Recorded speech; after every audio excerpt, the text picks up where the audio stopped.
ثانيه كده استنى. مين بيرن عليك؟ سيبك بقى، ده محمود خطيبي مش هرد عليه اصلا. خلاص يا محمود يا ابني مستنيك، سلام. خد اقولك ايه بصحيك بدري قوي كده يا حاج؟ خطيب بنتك بيرن عليا بيقول لي جاي لك دلوقتي، وفي حد بيروح لحد الصبح؟ كان في حاجه؟ انا شاكك بقى ان بنتك عامله لها حوار كده ولا عامله لها مشكله على الصبح. ليه بس كده بتظلمها ليه وانت لسه شفت؟ اظلمها؟ بنتك دي من يومها بتاعت مشاكل، بتحب المشاكل. اصبر بس يا حاج. اتجوزت الجوازه الاولانيه واتطلقت بسبب المشاكل، بسبب دماغها الناشفه.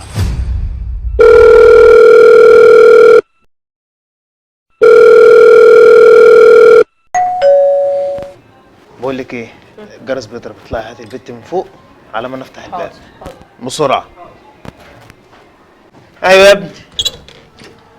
السلام عليكم يا عم. سعد بركات، ازيك يا محمود؟ عامل ايه يا حبيبي؟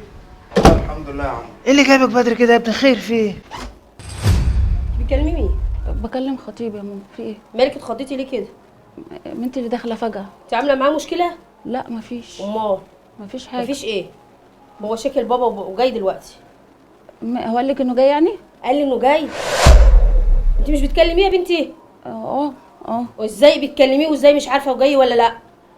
ماشي يا ماما. في ايه؟ انت فيكي ايه؟ انت عامله مصيبه شكل.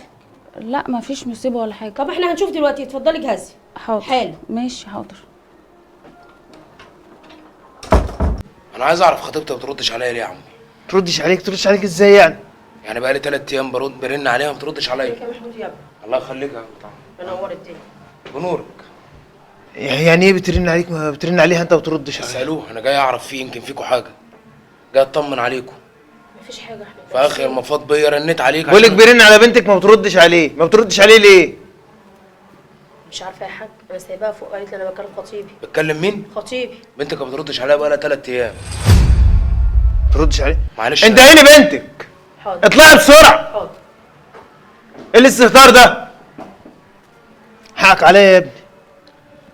انا مش فاهم في ايه وبتكلم. انا اللي جاي اشوف فيه ايه وعايز اعرف فيه ايه. تعالي لي يابا. ايه يا بابا؟ تعالي. خطيبك بيقول انت بيرن عليك ما بترديش عليه. ايه اللي ايه؟ اتخرستي؟ ما تنطقي. انا برن عليكي بقالي كام يوم ما بترديش عليا. ما خدتش بالي من التليفون. ازاي وانت بتقولي لامك دلوقتي انا بكلم خطيبي؟ يعني انت كنت بتقول لهم انت بتكلمي خطيبك؟ يعني انت كنت بتتكلمي في التليفون دلوقتي لما برن عليكي اكتر من 50 مره عليك انتظار، انت ما بترديش عليا؟ وكل يوم ارن عليكي 2 بالليل انتظار، ارن عليكي في الفجر الاقيك انتظار، ده ليه يعني؟ بعد اذنك يا عمي افتح لي تليفونك.